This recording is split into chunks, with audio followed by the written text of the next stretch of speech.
The Brockets. Pride and Prejuice by David Vardy. Chapter 1. Chalk Dust and Delusions. On the edge of the sleepy town of Lesser Mudbury, where ambition went to die and scandal came to retire, there stood a monument to delusion known as the Brocket Estate. Squatting on the dreary flatlands like a bloated vulture awaiting the death of good taste, the dilapidated manor seemed to sag under the weight of its own pretensions. Its windows, grimy as a politician's conscience, wheezed feebly in the afternoon light, while the weather vane atop the roof spun in drunken circles, as if desperately seeking an escape from its posting. The once manicured gardens now resembled a battlefield where nature waged war against the last vestiges of cultivation. Topiary animals, long since abandoned by their pruners, had grown into monstrous shapes that suggested either a gardener's fever dream or a cautionary tale against the consumption of hallucinogenic fungi.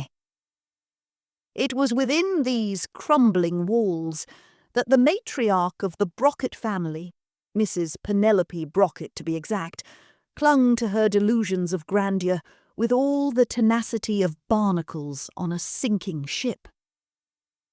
In the drawing-room, a clock ticked away the hours with all the enthusiasm of a dying man's cough, whilst Isabella Brocket, the eldest of the three sisters, lounged on a threadbare chaise, her posture an awkward attempt at sophistication. "I do declare," she drawled, examining her nails with feigned disinterest, "that this day promises to be as stimulating as watching paint peel." Her sister Marianne, perched on the arm of a chair that had seen better days, and upholstery, nodded vigorously. "Oh yes, quite. It reminds me of the time I saw a snail race a tortoise. Did you know snails can sleep for 3 years? I wonder if I could manage that. Do you suppose I'd wake up more refreshed, or simply more slimy?" Catherine, the youngest, barely looked up from her journal, her quill scratching furiously. "Hush, Marianne. I'm penning a sonnet about the tragic romance between a moth and a candle flame." Mr Henry Brocket, ensconced behind a book in his favourite armchair, muttered, "How scintillating.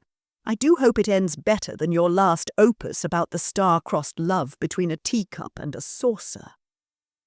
Before Catherine could retort, the sound of wheels on gravel caught their attention.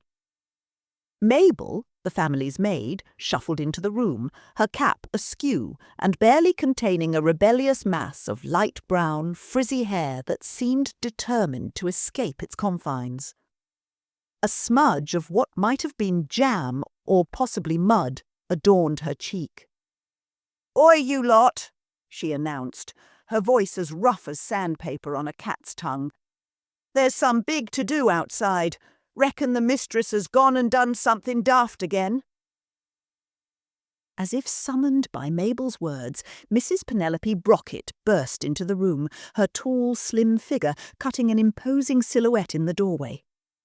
Her dark brown hair, coiled in a tight, severe bun, had begun to escape its pins, lending her an air of frenzied excitement. Her face, all sharp angles and haughty expression, was flushed with the kind of excitement usually reserved for the announcement of royal births or particularly juicy scandals. "Family!" she trilled, her voice pitched high enough to make the crystal decanters quiver, her height allowing her to loom over the assembled Brockets like a bird of prey eyeing sluggish field mice. "To the foyer, this instant! I have the most marvellous surprise!" Mr Brocket lowered his book with a sigh that spoke volumes about the weight of his marital burden. "My dear, might I inquire as to the nature of this surprise? The last time you used that tone, we ended up with a pair of Albanian goats in the conservatory." Mrs Brocket waved away his concerns like an errant fly. "Oh, pish-posh, Henry. That was a mere truffle compared to this stroke of genius." Mr Brocket raised an eyebrow. "Now come along, all of you. Time is of the essence, and essence is of the time, as they say." "I don't believe they do," murmured Mr. Brocket. With varying degrees of enthusiasm, ranging from Marianne's puppyish bounce to Mr. Brocket's funereal trudge, the family made their way to the foyer. There, taking up an alarming amount of space in the already cluttered entryway, stood a massive chalkboard. "Behold," Mrs. Brocket exclaimed, gesturing grandly, "the key to our social salvation." Isabella raised an eyebrow so high it threatened to disappear into her hairline. "Mother, have you finally lost what remained of your sanity?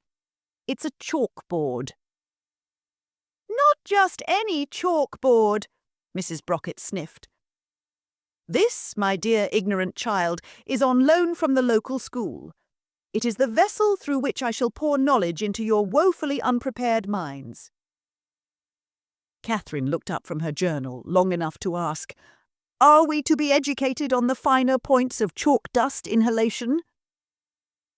Mrs. Brocket's eye twitched dangerously.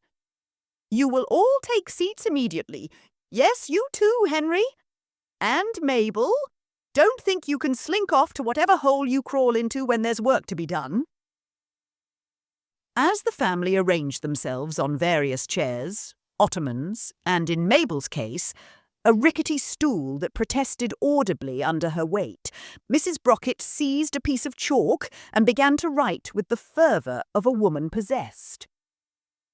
"Now," she said, turning to face her captive audience, "we shall begin a comprehensive review of the 10 crucial aspects of social etiquette that will elevate us from our current circumstances." She cast a disdainful glance around the shabby foyer. Mr. Brocket cleared his throat. "My dear, while I'm sure we're all aquiver with anticipation, might I suggest that perhaps a more traditional venue for this discourse might be—" "Silence!" Mrs. Brocket barked, brandishing the chalk like a weapon. "I will not have my genius interrupted by your pedestrian concerns, Henry. Now, let us begin with point number 1, the art of the graceful curtsy." As Mrs. Brocket launched into a detailed explanation, complete with diagrams that looked more like the battle plans of a deranged general than instructions for social niceties, her family settled in for what promised to be a long and torturous afternoon. Isabella leaned over to Marianne and whispered, "I'd rather attempt to teach those Albanian goats to waltz than endure this." From his perch near the back, Mr. Brocket muttered into his cravat, "I don't suppose there's any chance of a convenient bolt of lightning striking us all down?" As Mrs. Brocket's voice droned on, the chalkboard loomed over the family like a harbinger of doom, its pristine surface slowly filling with the scrawled manifestations of her social aspirations. The Brocket family, trapped in the crossfire of her ambition, could only watch in resigned horror as their matriarch embarked on her misguided crusade to climb the social ladder, one painfully detailed point at a time. After several hours, Mrs. Brocket's chalk screeched across the board with the enthusiasm of a cat being dragged backwards through a thorn bush. Her audience, if one could call the assortment of glazed eyes and slack jaws before her such, had long since passed through boredom and entered a realm of stupefaction hitherto unknown to modern science. "And that, my dears," she announced, punctuating her words with a series of sharp taps against the chalkboard, "brings us to point number 7. The proper way to decline, a dance without causing offence or appearing to have contracted the plague." Isabella, who had perfected the art of sleeping with her eyes open sometime around point 4, jerked to attention. "Mother," she drawled, her voice dripping with the sort of disdain usually reserved for offensive odours, "I assure you, should anyone be foolish enough to request a dance with me, I shall have no trouble whatsoever in declining." Mrs. Brocket's eyes narrowed to slits that would have made a viper proud. And pray tell, child, how do you intend to secure a husband with that attitude? Club one over the head and drag him back to the estate? Mused Mr. Brocket. It would certainly be less painful than this lecture. Marianne perked up, her eyes wide with sudden recollection. Oh, speaking of declining things, did you know that Mr. Hawthorne's manhood is in decline? His maid told Mabel, who told me. Apparently, he can't even— Marianne! Mrs. Brocket shrieked, her face flushing an alarming shade of puce. We do not discuss such vulgar matters. And you, Mabel, had the indecency to pass this on. She stopped herself, taking a deep breath. May I remind you that you are here to serve, not to corrupt. Mr. Brocket, who had been methodically shredding his handkerchief, murmured, Perhaps, my dear, we should add a point about the art of keeping one's mouth firmly shut. Catherine, without looking up from her morbid poetry, added dryly, Oh, I believe that ship has long since sailed, father. Mrs. Brocket, still sputtering with indignation, attempted to regain control of her lecture. As I was saying, before my carefully crafted lesson was so inappropriately interrupted. Where was I? Ah, yes, point 8. The subtle art of hinting at one's fortunes without appearing to be a vulgar braggart. Catherine, who had filled several pages of her journal with increasingly morbid poetry and a rather inappropriate doodle of Mr. Hawthorne in the margin, looked up with a sigh that seemed to come from the very depths of her tortured soul. Mother, might I suggest that hinting at our fortunes would be rather like bragging about owning a single pebble in a quarry? A vein throbbed ominously at Mrs. Brocket's temple. You ungrateful chit! I am trying to elevate this family from the mire of mediocrity, and this is the thanks I get. Mabel, who had been constructing an impressively tall tower of dust balls she'd collected from under the furniture, chimed in. If ye ask me, missus, ye'd have better luck teaching a pig to sing opera than getting this lot to act all hoity-toity. Mrs. Brocket whirled on the maid, brandishing her chalk like a rapier. I most certainly did not ask you, you impertinent trollop. Back to your tower of filth! As Mabel grumbled something that sounded suspiciously like a suggestion for where Mrs. Brocket could store her chalk, the matriarch turned back to her unwilling students, her voice rising to a pitch that threatened to shatter what few intact window panes remained in the estate. Now we shall move on to point 9, the importance of strategic feinting, and how to ensure one always falls in a flattering manner. Mr. Brocket, rousing himself from what appeared to be a waking coma, cleared his throat.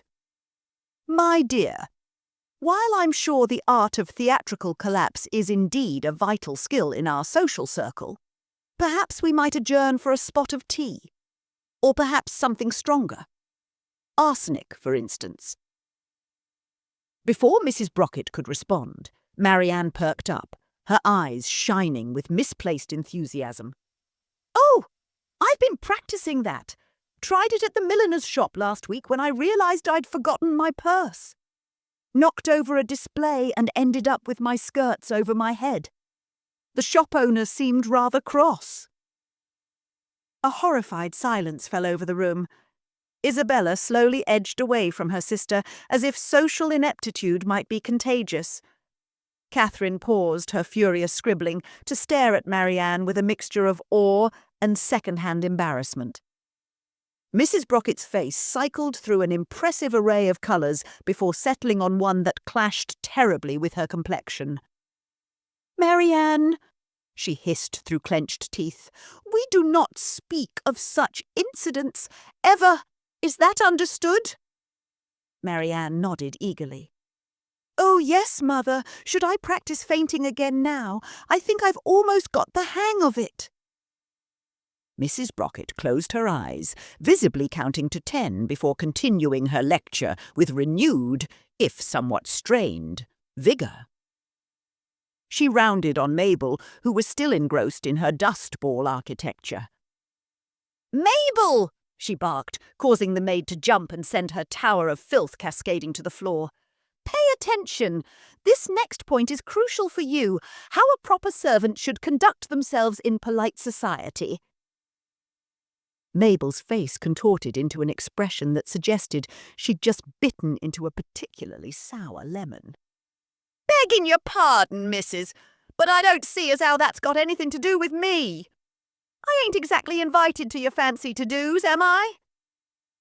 Mrs. Brocket's eyes took on the dangerous gleam of a woman teetering on the precipice of reason.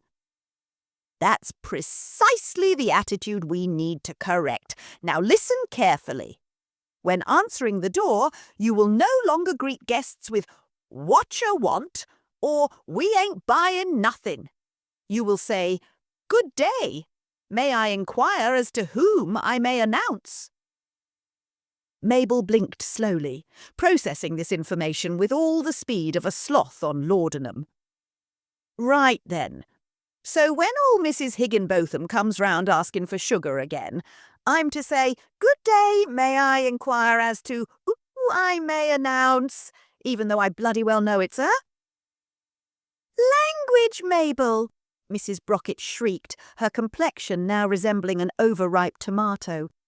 "And yes, that's exactly what you'll say. Furthermore, you will cease referring to me as the old bat when you think I can't hear you. I have excellent hearing, I'll have you know." "Cor blimey," Mabel muttered under her breath. "Didn't know bats had such good ears." Ignoring this latest jab, Mrs. Brocket continued, "You will also learn to serve tea without slopping it all over the saucers, to dust without merely relocating the dirt from one surface to another, and for heaven's sake to stop using the good silver to dig up worms for your fishing expeditions." Mabel had the grace to look mildly abashed at this last accusation. "But, missus, them fancy spoons make right good bait diggers, they do." Mrs. Brocket looked as though she might spontaneously combust. "I despair, I truly do. Is it too much to ask for a modicum of decorum in this household?" "Begging your pardon again, missus," Mabel said, scratching her head. "But what's a modicum when it's at home? Is that one of them fancy French dishes?" At this point, Mrs. Brocket seemed to deflate, the fight going out of her like air from a punctured balloon. "Never mind, Mabel. Just try not to embarrass us too terribly much when we have company, will you?"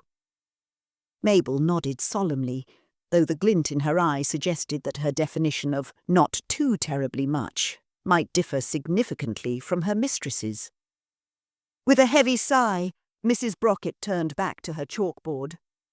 "We must eradicate any prejudice that society holds against us," she announced, with the gravity of a stateswoman addressing her cabinet. "Our comportment must be impeccable." Isabella smirked, rolling her eyes. "Indeed, Mother, wouldn't want society to think us unfermented." "And finally," Mrs. Brocket steamrollered on, "point 10. How to subtly inquire about a gentleman's prospects without appearing to be a fortune hunter." It was at this moment that Isabella, having reached the limits of her already strained patience, stood up with all the grace of a newborn giraffe. "Mother, I hate to be the bearer of bad news, but I fear your efforts are rather like attempting to polish a turd. One simply cannot make a silk purse out of a sow's ear, and one certainly cannot make respected members of society out of, well, us." The chalk in Mrs. Brocket's hand snapped with an ominous crack. For a moment, silence reigned in the foyer, broken only by the sound of Mabel quietly placing bets with herself on which of the Brocket women would draw first blood. Then, with a screech that would have put a banshee to shame, Mrs Brocket hurled the remnants of her chalk at the board. It exploded in a cloud of white dust, coating an unfortunate Marianne in a fine layer of powder. "Ungrateful wretches!" Mrs Brocket howled, her hair coming undone in a way that made her resemble a deranged poodle. "I slave away, trying to drill some semblance of propriety into your thick skulls, and this is how you repay me? Well, let me tell you this, my darling daughters.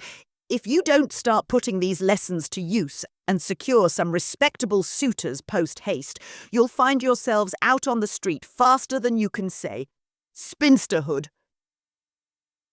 With that final threat lingering in the air like a noxious cloud, Mrs Brocket stormed out of the room, leaving behind a tableau of stunned silence and chalk dust. Mr Brocket was the first to break the spell, rising from his chair with a creak that echoed his own joints. "Well," he said, brushing imaginary lint from his waistcoat, "I believe that concludes today's foray into the realms of social climbing and thinly veiled matricide. Shall we adjourn to the drawing-room for a stiff drink and a collective sigh of relief?" As the family filed out, each lost in their own thoughts of escape, marriage, or in Marianne's case, the potential uses of chalk dust in treating fungal infections in sheep, Catherine paused to scribble one last line in her journal. "And so concluded another day in the Brocket household, where ambition and reality collide with all the grace of a drunken elephant in a china shop." Mabel, left alone in the foyer, eyed the abandoned chalkboard speculatively. "Reckon that'd fetch a pretty penny down at the pub," she mused, already calculating how many pints of ale she could get in exchange for her mistress's grand educational tool.